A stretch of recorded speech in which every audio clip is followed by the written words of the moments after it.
Ncube's budget, no joy for creatives. Stakeholders in the arts industry have accused the government of neglecting the arts and culture sector in the 2019 national budget presented by Finance Minister Mthuli Ncube last week. Over the years, the government has continuously come under fire from arts stakeholders for its failure to bankroll the sector, leading to its failure to be transformed into a vibrant, professional, and sustainable industry.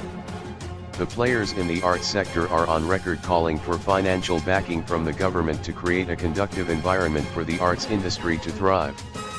They claim the government has to play a leading role in funding their activities so they can catch up with their counterparts in the region and world at large. In separate interviews, some of the artists yesterday told Newsday Life and Style that it was high time the arts and culture sector was financially supported just like other sectors of the economy. They argued that adequate funding of the sector would promote its growth as a potential contributor to the gross domestic product, GDP. Music management and marketing company, Jive Executive Director Benjamin Neandero said arts was always an afterthought as evidenced by the way the sector has, over the years, been rotated across ministries. Arts is always found wanting. Now bundled with equally demanding sectors like youth, sports, and recreation, this is the time where a strong and well-structured National Arts Council of Zimbabwe is needed. There is need to aggressively go for the small cake, he said.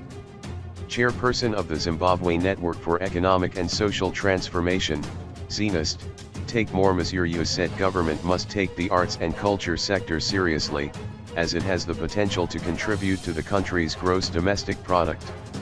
While we take note of efforts to revive other sectors of the economy, we believe meaningful economic and social transformation should be all-inclusive.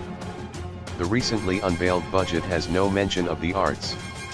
This is an abnormality that must be corrected, as such an oversight does not only affect the various arts players in Zimbabwe, but also limits investment, he said. Government should set the tone for the revival of this sector.